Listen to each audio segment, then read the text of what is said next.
Never really heard this stereotype, maybe because pretty femmes have no issues walking up to me.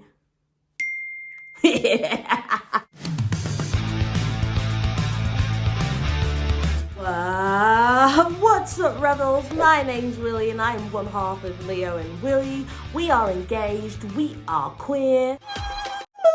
And today I am here to discuss Unpopular Opinions, LGBTQ edition. If you are new here, welcome, and if you're returning, welcome back. And if you're subscribed, well,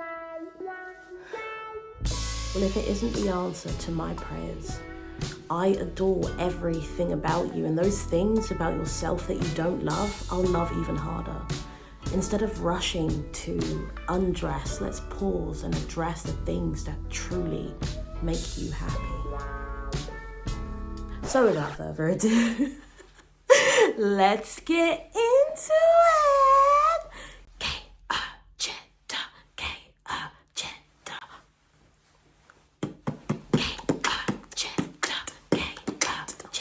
I love these unpopular opinions. I basically find them all on that family-friendly forum, Reddit. We just like have fun and we kiki, and it's just like, Also, if you agree or disagree or you think they're popular or unpopular, you just put it in the comments below. I literally love seeing your responses. It makes me so happy, so put them below, all right? Okay, let's get into it. Hate the femme stereotype. All femmes are so shy, I could never approach another woman. Speak for yourself, and not all femmes. I'll have no issues walking up to a pretty woman. She's mad. Real. I love that. I think I get it. It's the whole like femme stereotype where it's like femme are like sometimes infantilized, made to be really super cutesy. Ooh, yeah, the whole vibe. We know what we know. But yeah, I feel like femmes aren't like directly one thing, just like nobody is directly one thing. No one's a monolith. You know, I've never really heard this stereotype, maybe because pretty femmes have no issues walking up to me. Yeah. Ooh, it's hard, isn't it? No, but I love this. I feel like she's standing on business. I feel like she's like, ooh, when she was writing this, she's probably like, hate the femme stereotype. All femmes are so, ooh, you know what I mean? Like she's putting a soul into it. A little bit of sass. I can feel it. I'm with you, sis. Don't worry. Unpopular opinion. I like the corporate... Oh my gosh, I'm going to do every single one of them in a different accent. All right. Well, I'm British, but we're going to go for it. I like the corporate rainbow explosion in June. Oh, controversial indeed. There is that whole pandering, the performative allyship, the whole really using Pride Month to boost your sales, and you know how much of it actually goes back to pride. There is that whole, you know, thing, but I'm open to listening to it. I love it. Let's go. The take that making logos rainbow is all a money grab for companies might be true, but as someone who remembers what it was like in the before times, I like seeing rainbow logos and happy pride statements from celebrities, companies, and politicians. All right, politicians, naughty. The fact that we've come so far in the last decade or so is incredible, and seeing rainbow logos everywhere is a nice reminder. Obviously, there is a way to go, but it is still nice to see. To be fair, I get it. I think if you're comparing the two negatives of over corporate, over performative versus invisibility and no exposure, I think I know which one. You know what I mean? I'd be there with my rainbow like, woo, get it, sis. I think this perspective as well is also very much like most perspectives rooted in experience. And I think for someone who has gone through a different time where invisibility was so directly linked with LGBTQ, there's obviously going to be pride for there being so much pride, regardless of whether the intentions are true or not.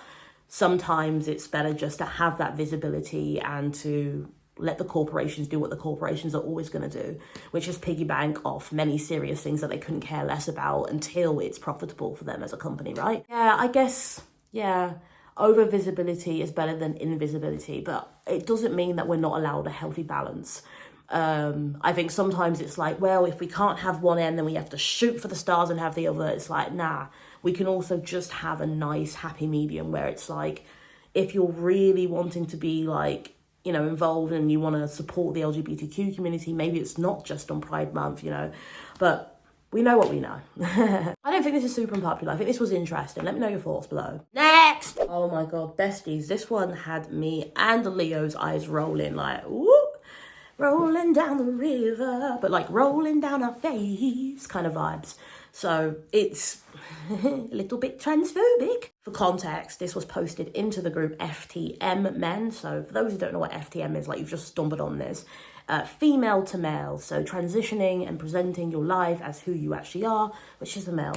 And this is, I guess, another FTM person who is sharing their experience and I think projecting very hard, but let's read it. You are not the exception to your partner's lesbian identity. They see you as a... Oh, wait, accents. You are not the exception to your partner's lesbian identity. They see you as a girl no matter what they say. They aren't into men, so if they truly saw you as one, they wouldn't be with you. To be honest with you, I felt like the accent made it a little bit singy-songy. It was easier for me to not like really say it harsh, but this is bad. I don't like this one. I think this one is very invalidating to a lot of people's identities, to be honest with you. It's invalidating to the men who are in relationships with women who are like, oh, cool, I didn't realize that I do actually like guys as well. And then it's really invalidating to bi people who are discovering their bisexuality. Gender's a spectrum, sexuality is a spectrum, romance is a spectrum, and not everything is super linear. And so one person feeling this way, it can't be placed onto everyone else. It feels like this person, unfortunately, and this is me trying to at least have some empathy for you, has had a terrible experience and they're projecting that experience onto everyone else. My partner is a man and that's who I see. Maybe it's a bit different for me because I've also dated cis men, but I don't like this. I think it's very validating for a lot of people, but particularly themselves. There's a lot of self-loathing in this. And I think if this person was happier, they wouldn't be writing such a toxic statement. So my main hope for this person is that they're not the same person who they are now. Like, they've had this moment, they felt really shitty, maybe someone invalidated them, misgendered them, made them feel like real shit, and someone treated them badly, I don't know. But I'm hoping they've done that learning and that growth and that unlearning to know that who they are is who they are, and someone else's doesn't really change. Someone doesn't change who you are. So yeah, I don't know. That's my thoughts, but let me know your thoughts below. As per usual. Unpopular opinion. I hate the word queer. We are queer. Accent, Australian. This is not to offend anyone. At the end of the day, it's just a word, and I promise I don't take offence to it, nor does it bother me in oh my God, I'm so sorry, Australian people, I'm trying. Nor does it bother me in my everyday life. But every time someone describes me, or even anyone else as queer, I can't help to roll my eyes just a little, or not necessarily roll my eyes, but just kind of get the ick. I promise I'm not trying to, but the thing is, why not say gay or lesbian or bisexual? Queer doesn't sound right to me. I don't know why. I think it's a mixture of sounding pretentious and like you want to be special or extra. Oh my God, read me to Phil. Hello, darkness, my old friend. If you don't know you're fully gay or lesbian and don't want to put a label on it, which queer already is, by the way, why not just say you don't know yet, or that you're bisexual? Again, not trying to offend anyone, mostly just curious why this is the choice of words for some people. At the end of the day, you do you. It's more of an ick without any real importance attached to it than anything. I know people are dying, Kim, and this is not a serious issue. Oh, love it. All right. That's fun. I'm so sorry about any Australians that I offended. I don't know what that was. I'm trying. This is an interesting one because I'm like, I don't necessarily think it's even an unpopular opinion. Lots of people don't like the word queer, mainly the older generation, because they grew up in a time when queer meant strange, weird and odd. I work in an old people's home right now. I love them. They're so cool. Oh, I love my job. And they use the word queer, like, oh, that's queer. And it makes me smile because I know what I'm thinking of. But yeah, it's just, I can understand why queer would rub people the wrong way. I can also understand why people might think it's like, oh, you're just trying to be a bit special. I refer to myself as queer. I don't really have the time, energy to explain to everyone what pansexuality is. I also don't really want to. I'm queer, that's me, and I'm happy with the umbrella. I don't necessarily think that everybody's trying to be interesting, you know, as a naturally cool, sort of just like confusingly charismatic type of person. I don't think I need to try hard to be like special. I think there's a lot of other things about me that are already like, damn, she's interesting. Do you know what I mean? Do you know what I mean? You're thinking it, I just said it. I don't think I have a negative feeling towards it because I'm not mad at it. Also, this person wasn't really mean or rude. They just expressed their opinion, brought us all back together again with a cheeky little, you know, culture reference joke. And so I'm like, I'm not mad at it. Feel your feelings. But as long as you don't go around telling people like you're a horrible person for being called queer, or you try to make people feel bad for happily using that identity and also being liberated by that identity, as I am, and so is Leo and many people. But yeah, I don't know. I think it's not that big a deal, but what do you guys think? Some of you, like, do you hate the word queer? What do you think of the word queer? Like, let's talk about it. Like, let's for real actually talk about it. I did a video. Sorry, the ADHD is ADHD, isn't it? Oh, God. Breathe it out, Willie. I've done a video before, I believe, called Is Cis a Slur or Is Queer a Slur? Or maybe both, I don't know. I'm going to go look at that after this. You should do the same. What was that? Oh, a cheeky plug. No, but seriously, you guys should go check it out, because I think I did discuss that in more detail. But yeah, what are your thoughts? Next! K-pop is low-key one big queer baiting community. Oh, I don't know if this is an unpopular opinion, I think. You know what I mean? But you know what? Let me not say too much. I don't want to get cancelled just yet. Toxic gossip train. All right, what have we done? We've done some sort of Caribbean. We've done some sort of Australian. We've done some sort of like posh. I've seen people talk about how recently there's been a lot of homoerotic undertones in recent releases. But it's always been that way. From shipping to fan service to the token androgynous fashion-forward feminine masculine member in every group. Bam Bam, GOT7, Kai EXO, I don't listen to K-pop, so if I'm saying these are wrong sods. Chaeyoung, Twice, a bunch of examples. Then there's the obsession with whether idols are LGBT plus or not, which stems mainly from both shipping and LGBT plus stans wanting to see representation, in my opinion. Music videos like Monsters, Irene, and wow, there are a lot of words that I can't spell. etc. just reinforce this narrative that idols may be LGBT plus. You have the excessive shipping where, oh my gosh, even I've shipped G-Cook. I don't even know K-pop, but I have. Oh, oops.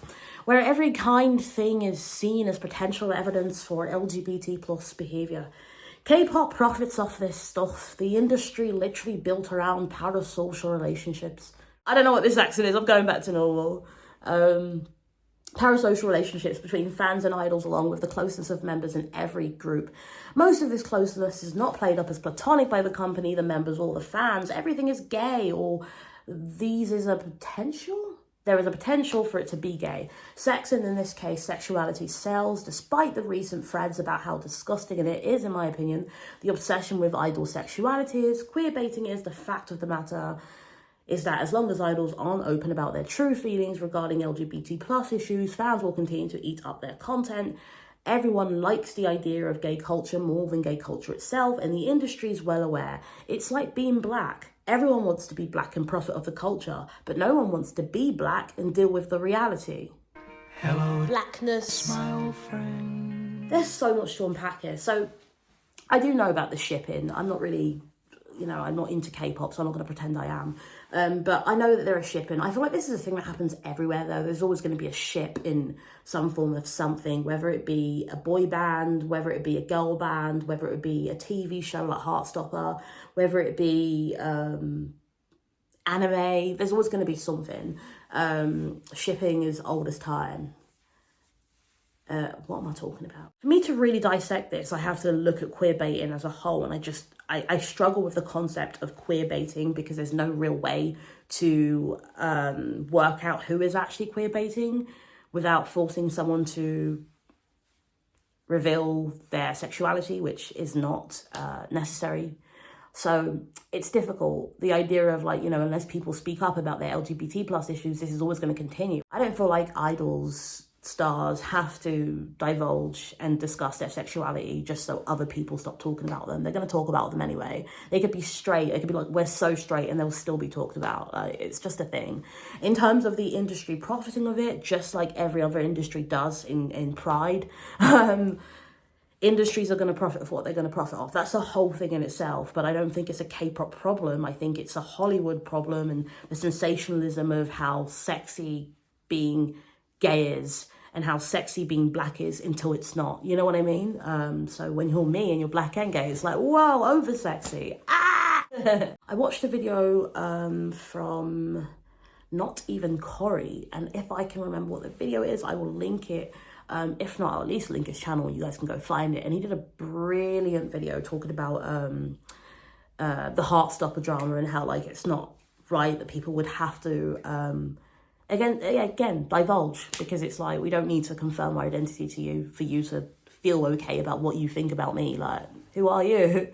But yeah, I don't know. I think this is one that I think I'm going to give to the crowd, just because, one, I don't know K-pop enough, so I'm speaking from a place of real like lack of experience. So whilst I know there's shipping and all that stuff, because I've even done it, I'm not that involved. Like, I'm just not.